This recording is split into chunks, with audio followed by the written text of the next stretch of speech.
Not sure why the video quit on that. Hopefully you saw the first part. If not, I'll just tell you what happened as we go. This piece is painted with Gravel Road by Dixie Belle. Right now we're using Dixie Belle Clear Coat Satin, and we're using Prima decoupage decor tissue paper in dark damask. This is for a challenge piece that is dark and mysterious. And so far what I've done is cut the paper out to fit with the factory edges, the cuts that they made being what we butt up, and my cut, which will be imperfect because I'm not a factory with a machine, will go up at the very top. And if there's any areas, like there's a slight area here on the right and up there at the top where my less than perfect edge will be, I will come in with a sponge and dab that with some Dixie Belle Caviar, and blend in from those edges, and nobody will know but me.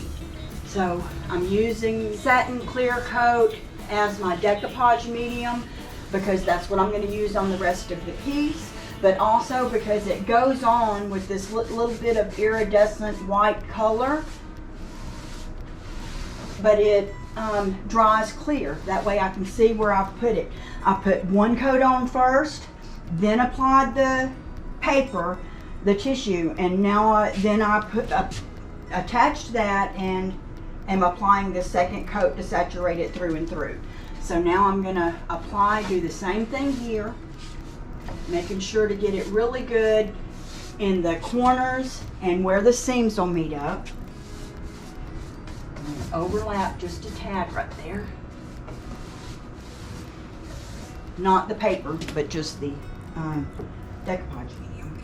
This is my factory edge, and I remember that because it had some of the darker areas. Meeting this corner and this factory edge and button them up really close. And then that seam is going to be important all the way across.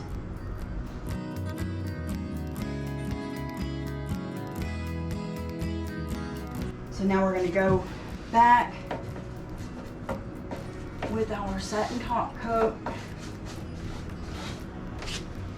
Get these seams really good. And because this is dark, anywhere where the seams are having an issue, I'll come back and dab that caviar on, and you'll never ever know the difference. The most important area is that seam right there.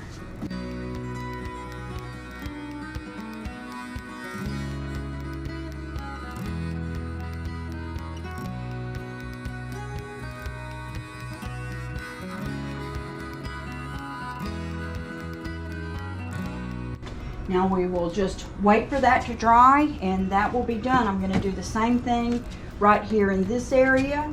So 2 pieces totaling 19 by 30 come in each. 2 doors go right here, and I had thought about doing the doors, but I think that'll be overkill. I may come back and do this little slidey thing. I don't know. We'll see. I have the scraps. We shall see. I have a little hole here that somebody had put in for, I'm guessing, electronic cords to go through. I'm going to cover that now as we go, and I will probably come back, cut it with an X-Acto knife in 4 areas, and bend that back around and glue it all through there. It's important that that one be tied in even, because the next one up will have to match up to it. Here's the other option for this. Not sure if you can see it. See if I can get down here and describe it better. Instead of cutting the top piece to fit at this point, because the seam's going to be right in the middle, I'm going to put the first one on, put the second one on, and have the second one bend over, and you could actually, you know, glue it on and have it be attached to this, and it really wouldn't matter. But what I'm going to do is seal it all the way up to the very top, leave that there, and then once it dries, this will be hard and stiff. Once this dries, I'm going to come back with a utility knife and cut along that back seam and cut the strip off then, rather than cut the strip off in the beginning like I did on the first one.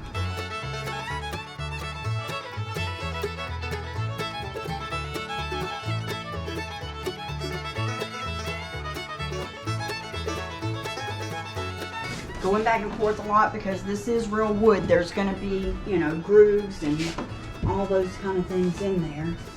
And we want to make sure and get the satin top coat or whatever other decoupage medium that you're using in all of those areas so that this will stick down really good in all of those areas.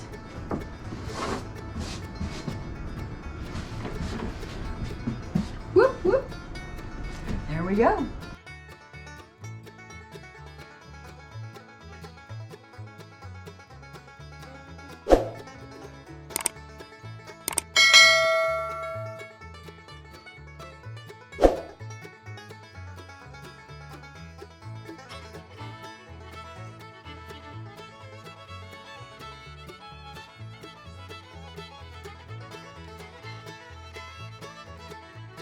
Since I'm going to come back and cut this later, I want to make sure that I get plenty of satin top coat in that top seam, because I'm going to want that to cut really straight. Okay, so I'm getting it really good in that top seam so that that will dry good, and I can come back and cut it with the utility knife. But because gravity, I'm going to go ahead and put a couple of pieces of tape up there, maybe 3 pieces, to hold that up until that part dries. Now that this is dry, I'm going to use the Dixie Belle Caviar to go in, and this is just a long brush. It's called the Blick Mega Brush number 40. And I'm going to dab in around all these sides to kind of blend it in. I'm not going to put a whole lot on the brush, only a little bit at a time. If there was some in the lid, that would have been even better, but there's not.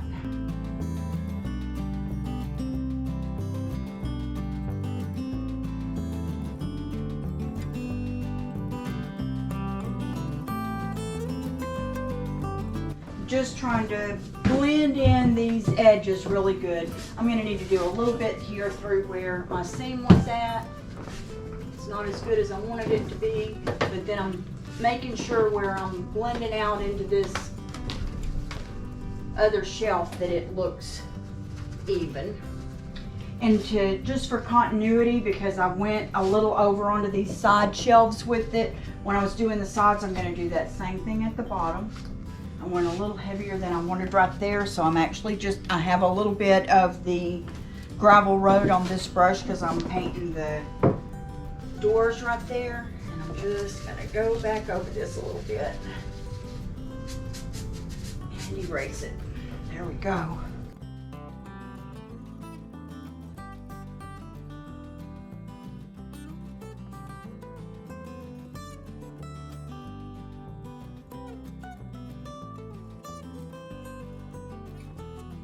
This brush has very soft bristles.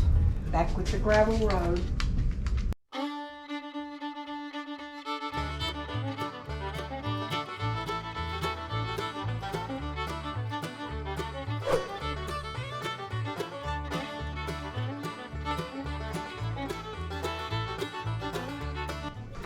These are the areas that I want to be the darkest, so I'm offloading the majority of the paint on those and just sort of buffing from there on out.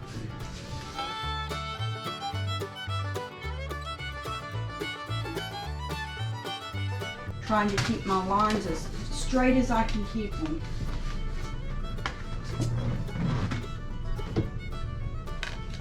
Through here, because the tendency is to go too far and for that to loop, and I don't want that to happen.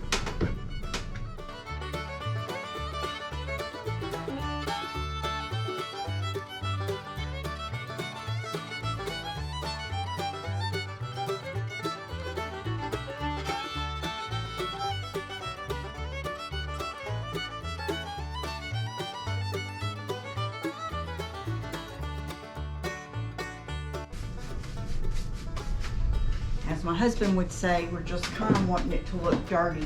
It's really supposed to look aged. It's dirty.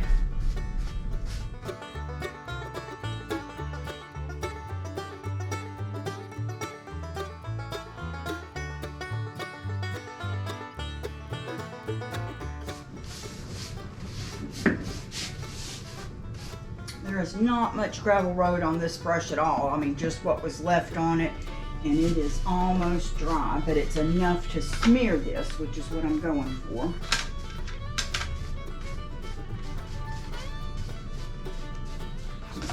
One other thing that I'm doing right now is painting the hardware.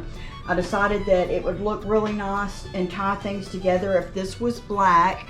So I have one coat on here already like this, and what I'm going to do now is bend them down like this so that I can get the little edges of the hardware that didn't paint the first time painted now.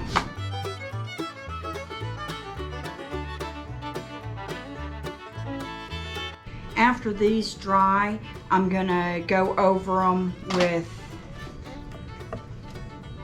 the black gilding wax just for one more little bit of depth.